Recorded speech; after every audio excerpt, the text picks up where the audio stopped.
या ना बहुत कम मौके होते हैं जब एक पत्रकार बोलता है और इंटरव्यू होता है। हमेशा तो आप तो शो करती है, ऐसे नहीं चलेगा। अब उसमें आप सवाल पूछती हैं, लेकिन आज आपसे ही सवाल पूछे जा रहे हैं और एक पत्रकार के लिए बहुत कम मौके होते हैं जब उसका इंटरव्यू होता है। आज आपको तो खैर पूरी दुनिया जान रही है और पूरा देश फक्र महसूस कर रहा है, सुनना चाह रहा है।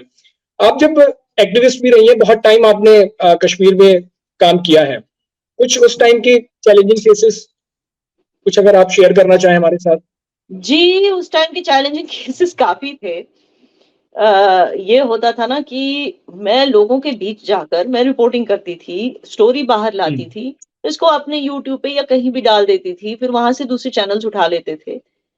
अब हुँ। लोग बोल रहे हैं मुझे तभी मैं रिपोर्टिंग कर रही हूँ और हुँ। सबसे बड़ा चैलेंज ये होता था कि अच्छा, पाकिस्तान से लोगों थ्रेट्स आ को जाते थे। कैमरे पर बुलवाना भी एक बहुत बड़ा चैलेंजिंग मोमेंट होता होगा, क्योंकि जल्दी होता बोलते नहीं है होंगे, क्योंकि जब सामने निकल के ही नहीं आ पाते तो बोलेंगे कैसे कैमरे पे? वही चीज़ है, मैं वही बता रही हूँ आपको, वो क्यों नहीं आते? वो जी। डरते हैं, ठीक है? हुँ, तो क्या होता है, उनको कैमरा पे लाना मुश्किल इसलिए होता है क्योंकि वो डरते हैं कि अगर हम कहीं नज़र में आ गए, तो हमारे पीछे या तो एजेंसीज़ पड़ जाएँगी या हमारे पीछे दहशतगर्द पड़ जाएँगे।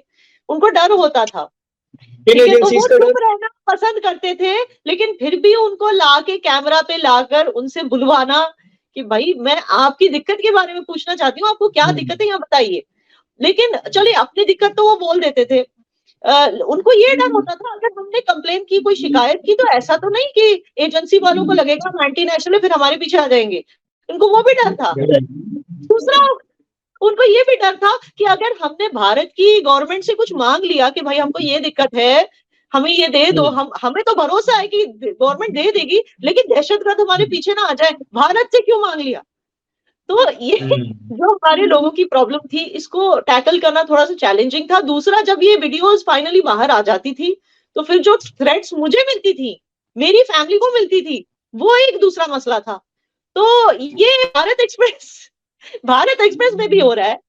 तो फ़ोन्स आते हैं, जो हमारी रिसेप्शनिस्ट है वो मुझे बोल रही थी पता नहीं कहाँ-कहाँ से फ़ोन आते हैं, याना मीर यहीं हुँ, काम करती है उसका नंबर दो। लेकिन मैंने उनका आपका नंबर कहीं नहीं दिया।